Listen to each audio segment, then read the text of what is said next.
શક્તિ food ચેનલમાં સ્વાગત કરું છું।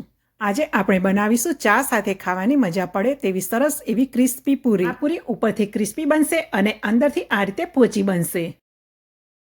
આ પૂરી ગરમીમાં 1 અઠવાડિયા માટે અને ઠંડી સિઝન હોય તો 2 અઠવાડિયા સુધી પણ બગડતી નથી। પૂરી બનાવવા માટે સૌથી પહેલાં આપણે મેદો લઈશું। મેદાને આપણે આ રીતે ચાળી લઈશું। તો મેં 3 વાડકી જેટલો મેદો લીધો છે અને બધો જ મેદો હું ચાળી લઈશ। હવે 3 વાડકી મેદો લીધો છે તો 1 વાડકી સોજી લઈશું। અહીંયા આપણે ઝીણો સોજી આવે તે જ લેવાનો છે। હવે અડધી વાડકી એમાં બેસન ઉમેરીશું। 3 વાડકી મેદો, 1 વાડકી સોજી અને અડધી વાડકી બેસન। હવે ત્રણેય લોટને સરસ રીતે મિક્સ કરી લઈશું। હવે એમાં 2 ચમચી જેટલું અધકચરું પીસેલું જીરું ઉમેરીશું। 2 ચમચી અધકચરા પીસેલા કાળા મરી ઉમેરીશું। 1 ચમચી હળદર ઉમેરીશું અને સ્વાદ અનુસાર મીઠું ઉમેરીશું।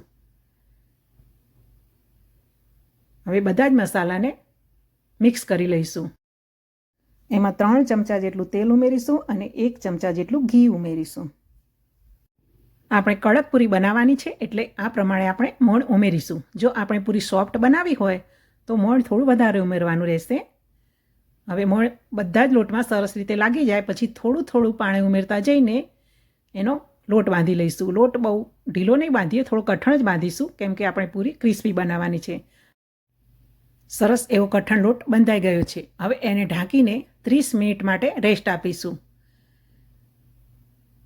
હવે 30 મિનિટ થઈ ગઈ છે તો હવે ફરીથી લોટને એક વખત મસળી લઈએ અને હવે એમાંથી લુવા બનાવી લઈશું। આપણને નાની મોટી જેવી પૂરી ગમે એ પ્રમાણે લુવા બનાવી લઈશું। તો પહેલાં આ રીતે હાથમાં થોડો લોટ મસળીને એમાંથી આ રીતે લુવા પાડીશું અને પછી બંને હાથની હથેળી વડે સરસ આવો લુવાને શેપ આપી દઈશું। બધા જ લુવા આ રીતે આપણે બનાવી લઈએ। બધા જ લુવા બનીને તૈયાર થઈ ગયા છે। હવે એમાં ઉપરથી થોડું આ રીતે તેલ ઉમેરીશું અને લુવામાં તેલ સરસ આ રીતે મિક્સ કરી દઈશું। થોડું તેલ ઉમેરવાનું છે જેનાથી લુવા ચોટશે નહીં અને લુવા થોડા સોફ્ટ રહેશે।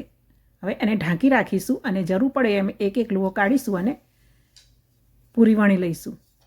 તો આ પૂરી આપણે બહુ પાતળી નથી વણવાની અને બહુ જાડી પણ નહીં, તો આ રીતે મીડિયમ આપણે પૂરી વણવાની છે। તો આટલી પૂરીમાં આપણે થિકનેસ રાખીશું। હવે આ પૂરી ફૂલે નહીં એના માટે નાઈફ વડે એના ઉપર આ રીતે કાપા લગાવીશું જેથી જ્યારે આપણે પૂરી તળીશું ત્યારે ફૂલશે નહીં કેમ કે આપણે પૂરી ક્રિસ્પી બનાવી છે।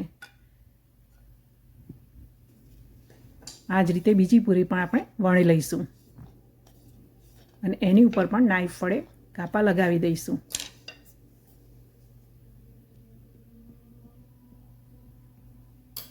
બધી જ પૂરી આ રીતે મેં વણી લીધી છે। હવે એને તળી લેવાની છે। તેલ પણ ગરમ થઈ ગયું છે। ગેસની ફ્લેમ મીડિયમથી થોડી વધારે રાખીશું અને પૂરીને તળવા માટે મૂકી દઈશું।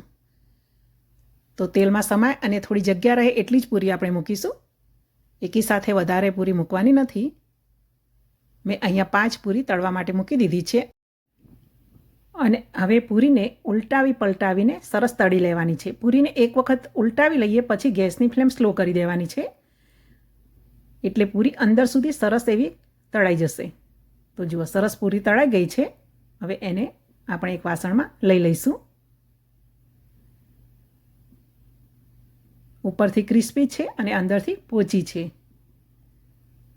જોઈને ખાવાનું મન થઈ જાય એવી સરસ પૂરી આપણી તળાઈ રહી છે। તો આ જ રીતે બીજી પૂરી પણ આપણે તળી લઈશું।